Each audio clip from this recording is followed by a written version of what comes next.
அன்பார்ந்த சகோதரர்களே, நபிகள் நாயகம் ஸல்லல்லாஹு அலைஹி வஸல்லம் அவர்கள் சொன்னார்கள், இன்ன மின் ஷிராரின் நாசி மன் துத்ரிகுஹுமுஸ் ஸாஅத்து வஹும் அஹ்யா வல்லதீன யத்தகிதூனல் குபூர மசாஜிதா. மறுமை நாள் வருகிற பொழுது எவர்கள் உயிரோடு இருக்கிறார்களோ அவர்கள் மனிதர்களிலே மிக மோசமானவர்கள். அதேபோன்று எவர்களெல்லாம் கபறுகளை, அடக்க ஸ்தலங்களை மஸ்ஜிதுகளாக, இறை இல்லங்களாக மாற்றுகிறார்களோ அவர்களும் மனிதர்களிலே மிகவும் மோசமானவர்கள். நபிகள் நாயகம் ஸல்லல்லாஹு அலைஹி வஸல்லம் அவர்கள் இந்த செய்தியை அவர்கள் மரணிக்கின்ற அந்த தருவாயிலே இருக்கின்ற பொழுது, மரண படுக்கையிலே நோயிலே இருக்கின்ற பொழுது சொல்கிறார்கள். மனிதர்களிலே மிக கெட்டவர்கள் என்று அதிகமானவர்கள் வர்ணிக்கப்பட்டிருக்கிறார்கள். அப்படியானவர்களிலே கபறுகளை மஸ்ஜிதுகளாக மாற்றுகின்றவர்களும் ஒரு பிரிவினர்.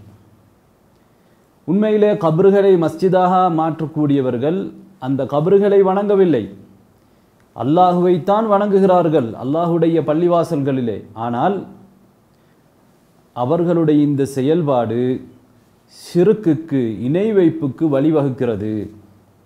எனவே இணை வைப்புக்கு இட்டு செல்லக்கூடிய ஒரு செயல்பாடாக இருப்பதனால் அவர்கள் செய்யக்கூடிய செயல் மிக மோசமான செயலாக இருக்கிறது. அவர்கள் இணை வைக்கவில்லை, ஆனால் இணை வைப்பின் பக்கம் இட்டு செல்லக்கூடிய அதற்குரிய ஒரு வசீலாவை அவர்கள் செய்கிறார்கள். அரபியிலே, மார்க்கத்திலே ஒரு காயிதா இருக்கிறது, அல் வசாயிலு லஹா அஹ்காமுல் மகாசித். ஒரு நோக்கத்துக்கு இட்டு செல்லக்கூடிய செயல்பாடுகளுக்கு, வழிமுறைகளுக்கு அந்த நோக்கத்திற்கு என்ன சட்டமோ அதே சட்டம் இருக்கிறது. உதாரணமாக, மதுபானம் அருந்துவது ஹராம்.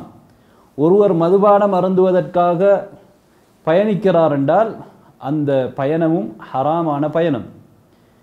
பள்ளிவாசலிலே சென்று ஜமாத்தோடு ஜும்மா தொழுகையை தொழுவது கட்டாயமானது. ஒருவர் அதற்காக செல்ல வேண்டுமாக இருந்தால் அங்கே அவர் செல்வதும் கட்டாயமானது. இதேபோன்று இணை வைத்தல் என்பது மிகப்பெரிய பாவம். எனவே அந்த பாவத்துக்கு எதெல்லாம் இட்டு செல்லுமோ அந்த வழிமுறைகள் எல்லாமே ஹராமானது. ஆனால் அந்தஸ்தில் வித்தியாசம் இருக்கலாம். அதாவது மது அருந்துவதற்கும் அருந்துவதற்கு செல்கின்ற அந்த செயல்பாட்டுக்கும் இரண்டுமே ஹராமானது தான் அடிப்படையில். ஆனால் அருந்துவது அது மிகப்பெரிய பாவம், அதற்கு செல்வதும் பாவமானது. ஆனால் அந்த அளவுக்கு, அந்த அருந்துகின்ற அளவுக்குள்ள பாவத்தை இது அடையாவிட்டாலும் இரண்டுமே பாவமானது.